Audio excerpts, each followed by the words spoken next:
Dentro de la evaluación psicológica y educativa a gran escala, los test se han convertido en una de las herramientas básicas para llevarlas a cabo. En sociedades globalizadas como la nuestra, el hecho de disponer de elementos comunes de evaluación permite comparar y medir a sujetos de distintas culturas y procedencias con garantías de que los instrumentos están libres de sesgos y, consecuentemente, de que las evaluaciones van a ser objetivas. Sin embargo, la obtención de tales instrumentos implica salvar graves inconvenientes. Estos inconvenientes vienen dados, fundamentalmente, por la procedencia cultural de las poblaciones a medir con un mismo instrumento de evaluación psicológica o educativa. En la práctica, esta cuestión se traduce a considerar desde el propio significado connotativo y denotativo de cada palabra, hasta la propia interpretación que se hace de las puntuaciones de las pruebas administradas. Es por ello que no basta con traducir literalmente los ítems de un test ya validado en una población para aplicarlos directamente en otra cultura distinta, sino que es necesario volver a obtener evidencias empíricas de validez, en el sentido amplio del término, en la nueva población, además de garantizar determinadas equivalencias lingüísticas o de constructo, por ejemplo, así como elaborar nuevos baremos.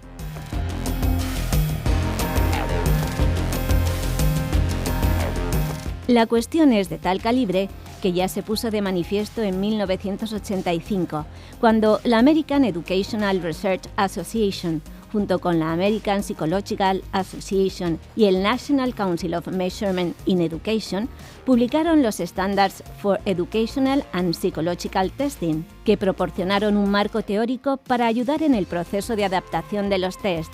Y aunque hoy en día han sido modificados y completados con las nuevas directrices elaboradas por la Comisión Internacional de Test, ITC, sirvieron para alertar acerca de las posibles fuentes de error que pueden surgir durante el proceso de adaptación. Por su parte, la ITC publica y actualiza regularmente las normas para la adaptación de test, siendo su última versión de 2017, donde se puede encontrar un checklist de los aspectos fundamentales que habría que realizar. Sin embargo, a pesar de que la importancia y relevancia de la problemática es entendida por todos y se hizo explícita hace más de 30 años, la mayoría de las publicaciones donde se plantean adaptaciones no siguen las normas de la ITC.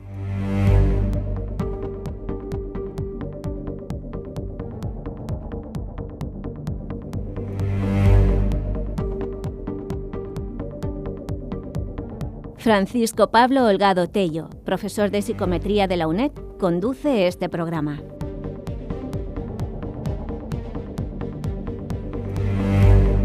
Hola, buenos días. Mi nombre es Francisco Pablo Holgado Tello, soy profesor de psicometría aquí en la UNED y bueno, hoy tengo a dos invitados aquí. En concreto, a mi derecha tengo al profesor Salvador Chacón Moscoso.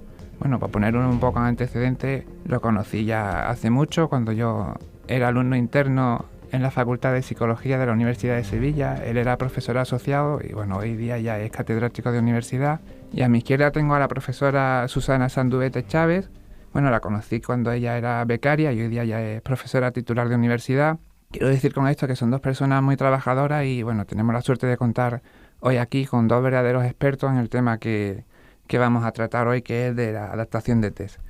En concreto se trata de uno de los aspectos que puede tener mucho interés dentro del ámbito de la mediación en psicología y tiene interés por varios motivos, ¿no? Por un lado, hay de interés para el profesional de la psicología que, bueno, está a pie de calle aplicando test, porque, bueno, mediante la adaptación de un test se pone a su disposición herramientas de medición de variables psicológicas de interés que ya están construidas de hecho, pero están construidas en otro contexto cultural distinto. Así, por ejemplo, uno de los aspectos que está teniendo mucho auge hoy en día es el concepto de empatía. En el ámbito anglosajón siempre ha habido mucha tradición en este sentido y ya hay en ese ámbito muchos instrumentos de medición de la empatía, como el Bryan de Davis, que se construyó en 1982 y que, bueno, gracias a la adaptación, pues lo podemos disponer hoy nosotros en nuestro contexto cultural. Quiero decir esto, que, bueno, supone un ahorro en cuanto a que adaptar un test pues resulta más eficiente que construir un test desde los primeros pasos que se tienen que dar, ¿no? Que la definición del constructo, evidencia de validez de contenido, etcétera, ¿no? Por un lado, resulta de mucho interés para el profesional de la medición, en este caso de la medición psicológica, porque adaptar un test no es simplemente una traducción literal de los ítems de un idioma a otro, implica aplicar técnicas estadísticas y metodológicas realmente complejas, ¿no? Bueno, y además un aspecto relevante que motiva y justifica el proceso de adaptación de test es que si comparamos a sujetos de diferentes culturas medidos con el mismo instrumento, las diferencias que se tienen que encontrar deben ser debidas a diferencias reales en el factor o en las dimensiones que se están midiendo y no a diferencias debidas a otros factores como cuestiones culturales o idiomáticas, que invaliden en este sentido la interpretación de los resultados. Bueno, esta circunstancia es especialmente relevante cuando comparamos, por ejemplo, el rendimiento educativo de los países, que, bueno, ha generado mucha controversia en todos los informes PISA que se han ido elaborando. Bueno, en este sentido, bueno, y pasando a aspectos más concretos, nos podríamos preguntar, por ejemplo, ¿qué es la adaptación de un test, Salvador? Bueno, primero, antes que nada, dar los buenos días y las gracias por la oportunidad de compartir este momento con los compañero Francisco Pablo Holgado de aquí de la UNED de Madrid. Y especialmente contento porque colaboro con las tutorías en el Centro Asociado de Sevilla. Bueno, cuando hablamos de la adaptación, realmente lo que estamos pretendiendo es la modificación de un test que ya fue validado en un contexto distinto, pero adaptarlo lingüística y culturalmente para su uso en un contexto distinto al que fue elaborado. Es decir, si elaboras, por ejemplo, un test de personalidad en Minnesota, pues es de sentido común que directamente no lo vas a poder aplicar en Utrera, ¿no? Que sería un pueblo de Sevilla. Por lo tanto, lo primero que tenemos que tener en cuenta es que los tests que han sido validados en un país no pueden ser directamente utilizados en cualquier otro contexto. Es necesario, por tanto, desarrollar un proceso de validación en el sentido de adaptarlo a una nueva situación teniendo en cuenta las características propias de cada uno de los países, lo que se va a adaptar, y finalmente desarrollar baremos nuevos para poder interpretar y tomar decisiones a partir de los datos retomados de este test. Por ejemplo, ahora estamos haciendo un trabajo sobre un test que trata sobre regulación emocional extrínseca en pareja, que está dirigido a terapias de familia, terapias de pareja, y lo que estamos haciendo es adaptándolo. Es un test que se usaba en relaciones entre iguales en español, se está adaptando a este contexto en Chile. Y, por ejemplo, de manera anecdótica podemos decir que lo que sería discutir o tener algún tipo de conflicto en una pareja, para ellos utilizan el término retar. Si dicen, mi pareja me está retando, para nosotros esto no tendría sentido, porque retar es como entrar en una especie de competición. Para ellos justamente es ese sentido, ¿no? Por ejemplo. Ajá, perfecto. Y entonces, Salvador, concretamente, ¿cuál sería el objetivo de la adaptación de un test? ¿Para qué se adapta un test? Bueno, realmente lo que perseguimos, un poco siguiendo un trabajo publicado en Psicotema por el profesor Muñiz, Ushua y Hamilton en el 2013, realmente es que el producto final de este proceso de adaptación lo que tiene que perseguir es que con respecto a la prueba original se consiga el máximo nivel de equivalencia. Es decir, tú tienes un test original desarrollado en un contexto, en un país, en un determinado contexto sociocultural, y tú tenemos que intentar que el que vamos a adaptar sea máximamente equivalente al original. ¿Qué quiere decir máxima equivalencia? Máxima equivalencia hace referencia a distintos aspectos. Equivalencia lingüística, equivalencia cultural, conceptual y métrica. Es decir, lingüística nos estamos refiriendo a que realmente estemos traduciendo términos que se han entendido de la misma forma. Es decir, por ejemplo, el ejemplo que pusimos antes sobre discutir o retar, ¿sí? No solo eso, sino también tenemos que tener en cuenta el aspecto cultural, porque a lo mejor para nosotros hacer una negación o hacer una crítica es algo natural, pero culturalmente, por ejemplo, si fuésemos nipones, si fuésemos japoneses, para ellos el plantear críticas no es factible. Por lo tanto, no solamente tenemos que traducir lingüísticamente, sino entender cómo culturalmente esa traducción lingüística puede tener implicaciones que a las personas les puede suponer un problema a la hora de realmente evaluar lo que queremos medir, en definitiva. Después, por otra parte, está el aspecto conceptual, es decir, siempre que tenemos un instrumento de medida nos estamos refiriendo, no es algo que surge de una manera rápida y fácil, hay que revisar todos los modelos teóricos que existen, cuáles son los más adecuados, cuáles son los que se pueden aplicar. Bueno, pues esa es la parte conceptual. El test tiene que representar la equivalencia también a nivel conceptual, que sea el mismo modelo, la misma estructura conceptual del test original. Y obviamente esto tiene una repercusión directa sobre la métrica, es decir, ¿cómo se mide? Medir hace referencia a la asignación, ¿no? Básicamente hace referencia a la asignación numérica a partir de sistemas relacionales numéricos con respecto a un sistema relacional empírico a partir del modelo teórico. Tenemos que tener en cuenta que la métrica sea similar, ¿sí? Esto tiene una implicación directa sobre las evaluaciones y las toma de decisiones que después vamos a desarrollar a partir de esta validación del test. Es decir, hemos hablado de equivalencia a nivel lingüístico, cultural, pero también a nivel conceptual y a nivel de la métrica. Por ejemplo, un ejemplo que podemos hacer con respecto a este tema es, estamos trabajando en el ámbito del dolor crónico, desarrollando una escala o trabajando sobre una escala que se llama POMS, que es como Profile Mood State, que es una escala para evaluar el estado de ánimo. Originariamente esta escala estaba utilizada en el ámbito de la actividad física. Claro, por ejemplo, términos como cómo de vigoroso o cómo de vigorosa se encuentra usted, en el ámbito físico tiene una interpretación muy distinta a cuando se lo preguntas a una persona de 65 o 70 años, que su interpretación es completamente distinta. Entonces, el mismo término hay que traducirlo con respecto a qué implica vigorosidad en una situación distinta y cómo esto repercute en el modelo conceptual y la manera de medirlo.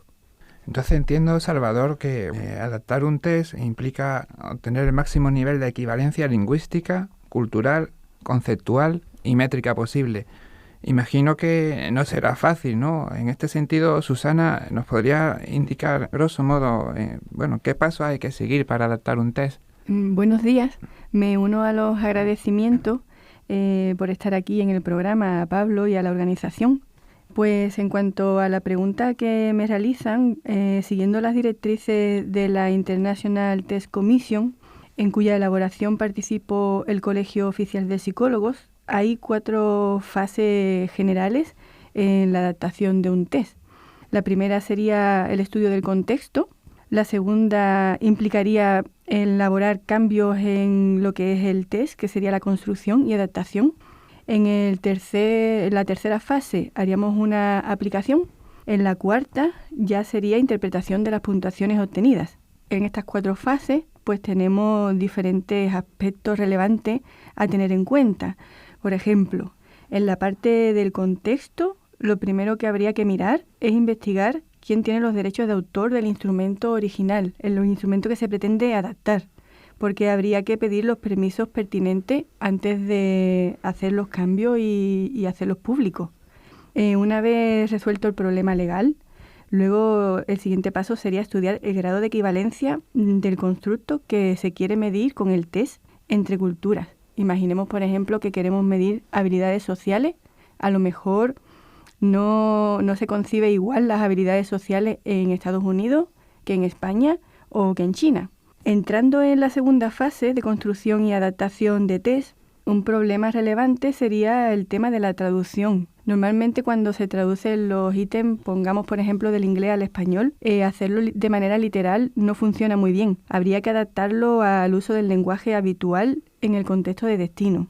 Pasando a la tercera fase, la aplicación, lo primero que se haría sería un estudio piloto, no con muchos participantes, con lo que se pretendería probar, una vez ya se ha hecho la traducción, cómo funciona el instrumento, para intentar comprobar si existen errores graves para modificarlos antes de su aplicación ya seria.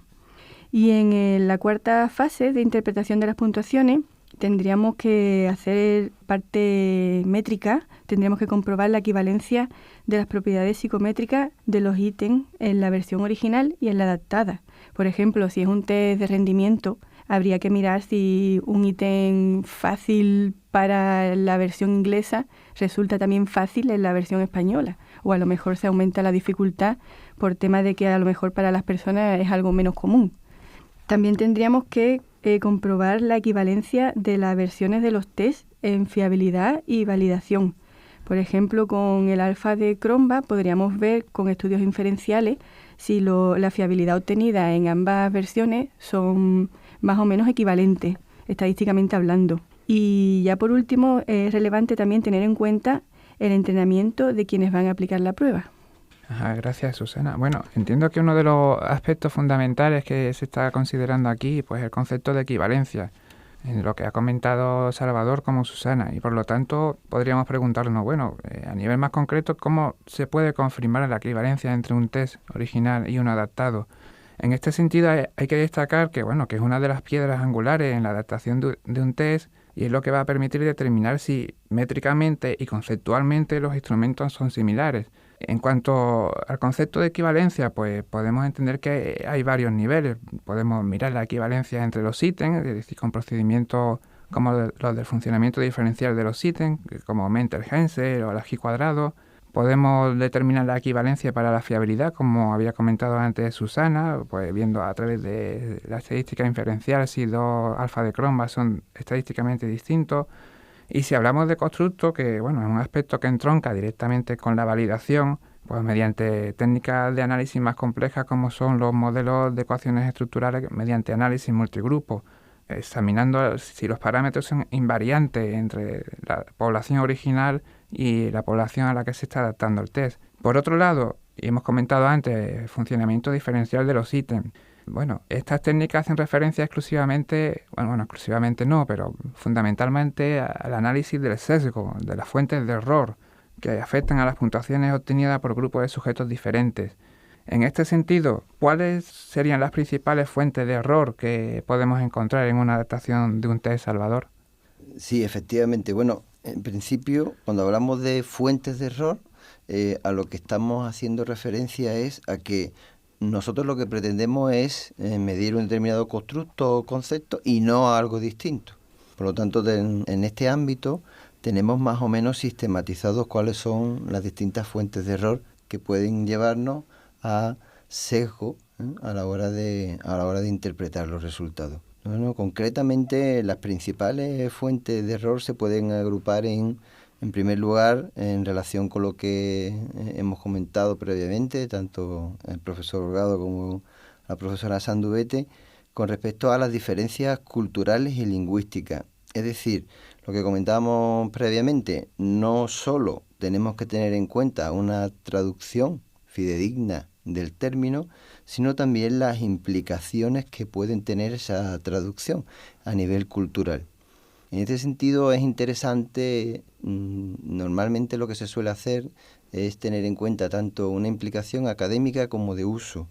Es decir, se analiza lingüísticamente si hay una buena traducción, pero también el uso que se le va a dar al instrumento en el ámbito de evaluación, la interpretación que le va a dar el usuario o la usuaria a estas traducciones. Después, por otra parte, están, como también ha indicado muy bien el profesor Holgado, cuestiones técnicas de diseño y método. Cuando hablamos de cuestiones técnicas, hablamos un poco de la logística, de cómo se desarrolla el instrumento.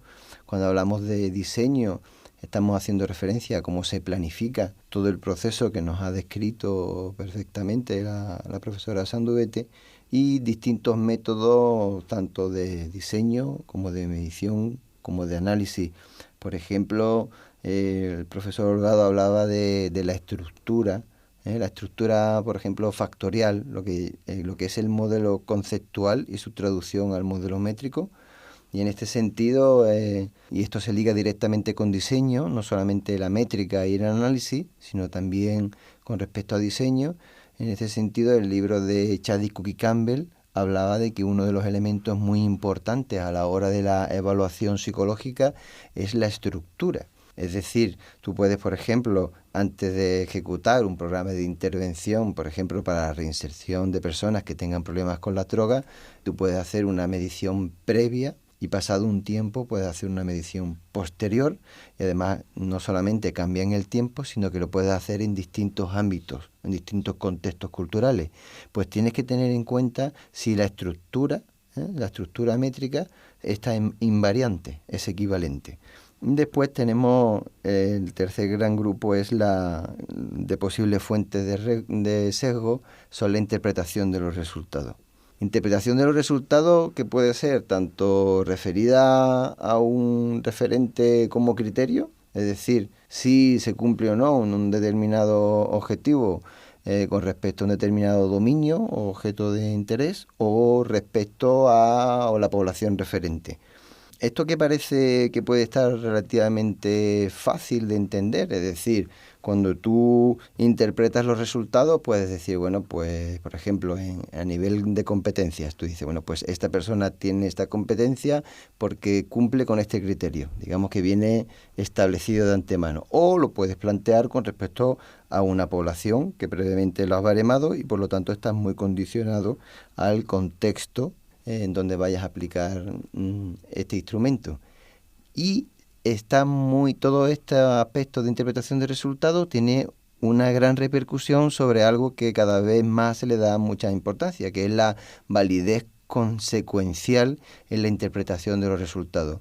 Es decir, tenemos que tener en cuenta cuando tú aplicas el test en un contexto distinto la implicación que va a tener el uso de ese test. ¿Qué decisiones se van a tomar a partir de los datos de ese test?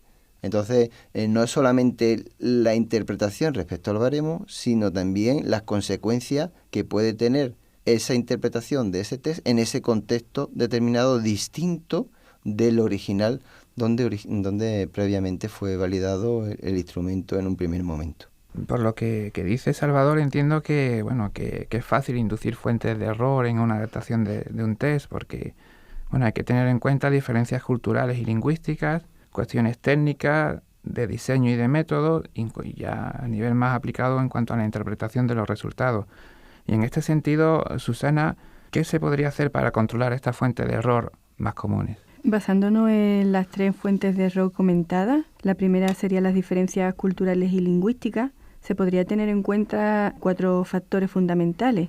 Por un lado, lo que ya hemos comentado previamente sobre la equivalencia del constructo, realizar un estudio para comprobar que realmente, por ejemplo, si medimos habilidades sociales, se concibe de igual manera en la cultura original y en la nueva en la que se quiere aplicar. También habría que controlar la administración de los test para que fueran lo más homogéneos posible, porque, por ejemplo, si en un ámbito se permiten preguntas y en el otro, sin embargo, la gente lo cumplimenta solo, pues a lo mejor eso provoca ya diferencias en los resultados. El formato de los ítems también sería un aspecto a controlar, y la influencia de la velocidad de respuesta sobre el rendimiento de las personas examinadas. Pensemos, por ejemplo, en la diferencia que podría haber entre aplicar un test a una población típica de ciudad o a gente en un pueblo pequeño. En cuanto a la fuente de error de cuestiones técnicas, diseños y métodos, hay 5 factores que pueden influir en la validez. Estaría el test en sí mismo, la selección y entrenamiento de los traductores, el proceso de traducción, el diseño para la adaptación del test y el diseño de obtención y análisis de datos para establecer la equivalencia. Por último, en cuanto a la fuente de error de interpretación de los resultados, hay varios aspectos fundamentales que habría que tener en cuenta para intentar evitar los errores. Sería, para una mejor comprensión e interpretación de los resultados, la similaridad de los currícula. Por ejemplo, imaginemos que para el estudio PISA se toman preguntas y no se tiene en cuenta que a lo mejor en algunos países se están dando esos contenidos y en otros no. Entonces habría una diferencia de resultados sesgada. La motivación de los estudiantes cuando cumplimentan la prueba podría ser otro factor relevante, y otros factores sociopolíticos. Gracias, Susana. Y imaginando que hemos hecho todo bien, que el test está adaptado y bien, ¿se podrían comparar las puntuaciones obtenidas en el test original y en la adaptación Salvador? Bueno, decir que podemos comparar realmente solo en el caso en el que efectivamente hayamos comprobado la equivalencia métrica entre ambos instrumentos. Bueno, cuando se habla de la equivalencia métrica nos estamos refiriendo a la equivalencia tanto conceptual como modelos de medida, y sobre esto el profesor Holgado tiene múltiples publicaciones y libros muy ilustrativos de cómo hacer los estudios de equivalencia.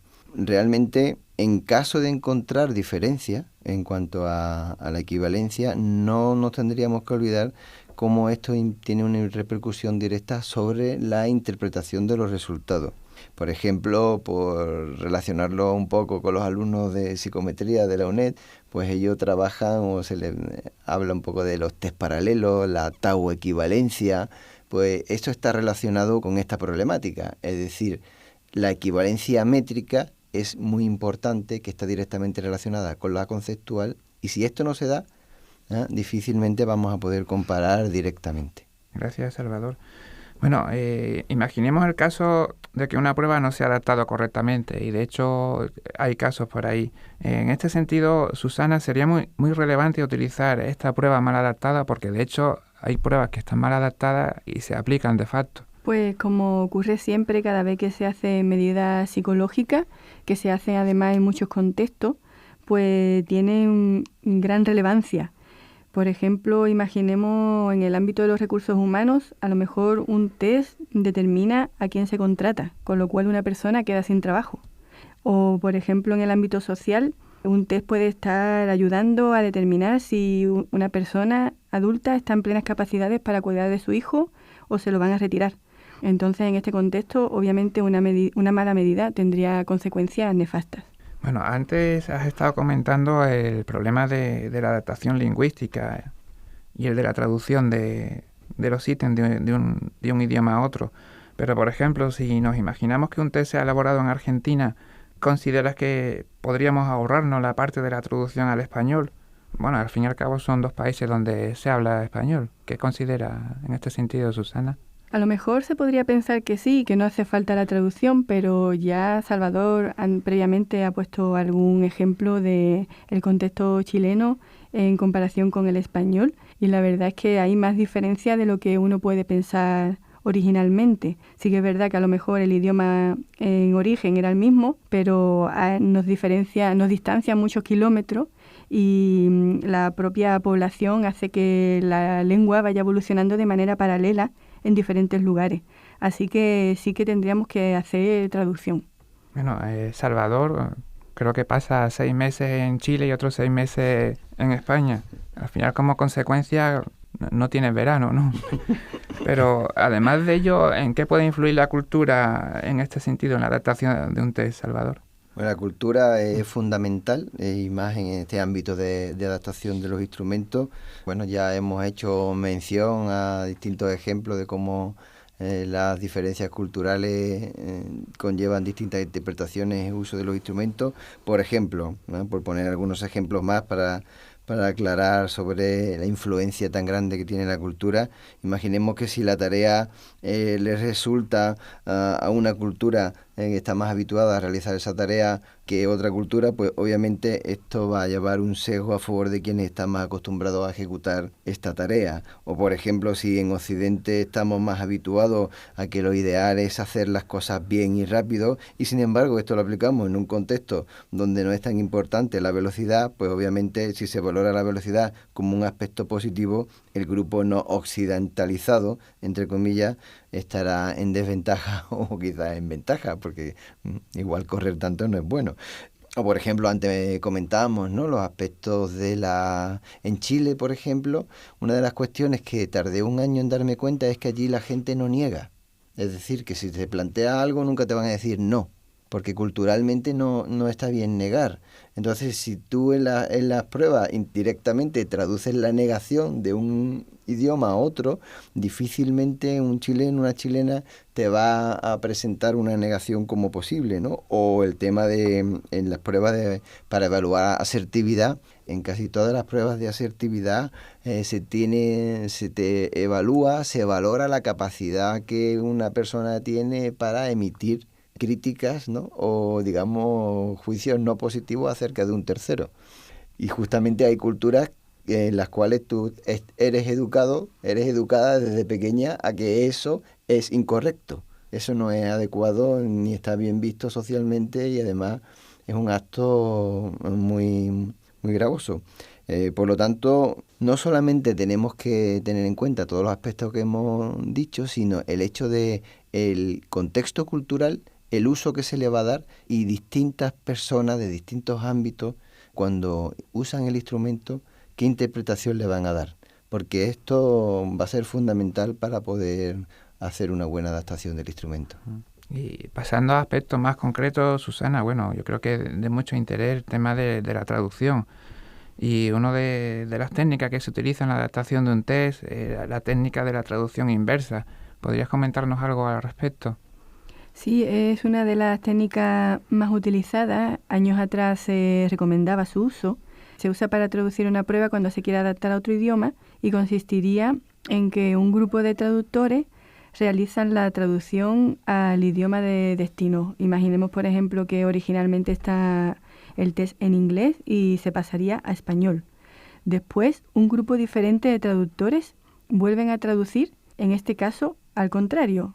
Desde la versión al español la vuelven al idioma original, al inglés en el ejemplo. Y entonces luego lo que se hace es comprobar qué diferencias existen entre el test original y la versión en inglés generada después de las traducciones.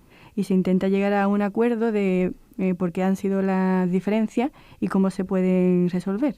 Esta técnica realmente es muy útil y siempre ha tenido muy buena prensa, pero ¿consideras que es infalible, Susana? ¿O tiene sus limitaciones?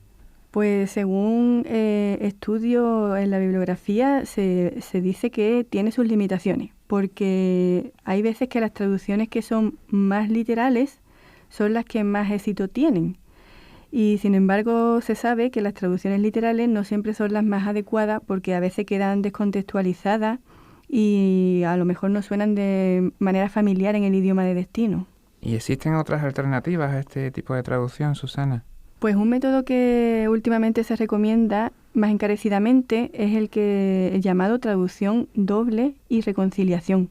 En este caso consiste en obtener varias traducciones de diferentes personas traductoras de manera independiente, donde se supone que no se han influido unos a otros.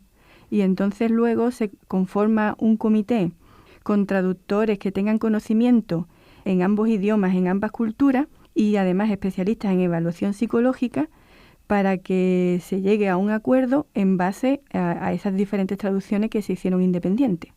Otra de las fases que comentaba Susana anteriormente en la adaptación de un test era precisamente, la aplicación del test.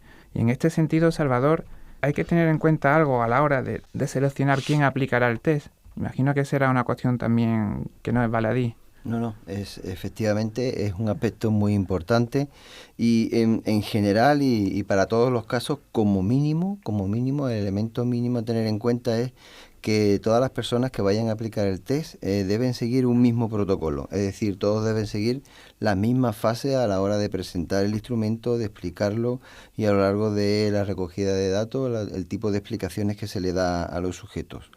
Realmente la recogida de datos por parte de diferentes profesionales habría de ser lo más homogénea posible en el sentido de cómo se distribuye la prueba, las instrucciones que se le dan, etcétera. Por decirlo de una manera sencilla, a lo que nos estamos refiriendo es, si una misma persona es evaluada por ese instrumento, por distintas personas, es decir, con distintos aplicadores, con distintas aplicadoras del test, el resultado debería ser el mismo, puesto que lo único que ha diferenciado en la aplicación del test han sido los aplicadores. Si es distinto el resultado, puesto que hemos aplicado el mismo test, está claro que ha sido la persona que ha aplicado el test la que ha introducido sesgo. Decía que como mínimo deben seguir un mismo protocolo, pero siendo realmente minucioso hay que tener en cuenta no solamente seguir un mismo protocolo, sino incluso los comportamientos y las actitudes. Es decir, por ejemplo, tú puedes ser una persona muy amena, muy cercana y puedes ser extenso dando explicaciones, y a lo mejor otra persona es más seria, distante y es más parca en cuanto a la relación. Esto puede generar también diferencia, aun siguiendo el mismo protocolo, incluso la actitud y el comportamiento puede generar el cambio. Por esto, uno de los aspectos que también puede tener en cuenta es que antes de que directamente se pase a aplicar el test, haya un pequeño proceso de entrenamiento y de formación de las personas que van a aplicar el test. Entonces se puede hacer una pequeña prueba piloto en la fase que comentaba antes la profesora Sandubete del pilotaje del test, donde las personas que también van a aplicar el test realizan como una especie de simulacro de aplicación del test y se ven posibles discrepancias en cuanto a las distintas personas que aplican el test, si siguen el mismo protocolo o no. De esta manera, nosotros en definitiva lo que queremos es que la persona que aplica el test no sea un elemento más de posible error que nos vaya a sesgar a la hora de recoger los resultados y por lo tanto invalide la interpretación y el uso de estos resultados. Entiendo por lo que dices que hasta la simpatía de los propios aplicadores puede ser una fuente de error en la adaptación de un test. Pero en este sentido, ¿qué características han de presentar los aplicadores de las pruebas, Salvador? Está muy relacionado con lo que antes comentábamos, es decir, deben ser unos conocedores de la cultura destino donde se va a aplicar el instrumento, es decir, deben seguir con exactitud minuciosa lo que es el protocolo a la hora de aplicar el test, y en este sentido cualquier variación de las instrucciones o el modo de recogida de datos nos puede llevar a diferencias en cuanto a la fiabilidad, es decir, la exactitud a la hora de recoger estos datos y las posibles evidencias de validez que obtengamos con estos resultados. Estamos hablando de una parte muy importante porque a la hora de la verdad, digamos que ellos son los que están en el tajo. Es decir, ellos son los que van a recoger los datos de los distintos usuarios y usuarias del instrumento. Por lo tanto, digamos que es casi irreversible su trabajo, en el sentido de que durante todo el proceso previo de la adaptación del instrumento, pues nosotros, ¿no?, las personas que estamos trabajando en esta, podemos, ¿no?, revisarlo, redactarlo, estudiarlo, pero en el momento en sí de recogida de datos, ellos son los que tienen la última palabra, en el sentido de que son los que están en contacto directo con las personas que están cumplimentando la prueba y por lo tanto su labor es muy importante. Bueno, por ir terminando ya, pues me gustaría destacar que todas estas cuestiones comentadas y otras muchas más que no se han comentado aquí, pues se encuentran recogidas en las directrices que la International Test Commission publica y revisa regularmente. Se puede acceder libremente a las directrices de la International Test Commission a través de su página web. Concretamente se llama ITC Guidelines for Translating and Adapting Tests, y en su elaboración, participaron personas de distintos países, de Turquía, Bélgica, Estados Unidos, Reino Unido, Holanda y España, en concreto a través del Colegio Oficial de Psicólogos. Y en esta guía pues se dan recomendaciones para todo el proceso, desde el momento en el que se decide que se va a adaptar un test hasta la adaptación final, que implica la publicación y elaboración de baremos. Y además contiene un checklist que ayuda a verificar que se han seguido todos los pasos importantes en la adaptación de un test. Y para terminar, pues volver a agradecer al profesor Salvador Chacón y a la profesora Susana Sandubete, que estén hoy aquí. Y nada más, muchas gracias a todos. Muchas gracias. Muchas gracias, ha sido un placer compartir estos momentos con todos vosotros.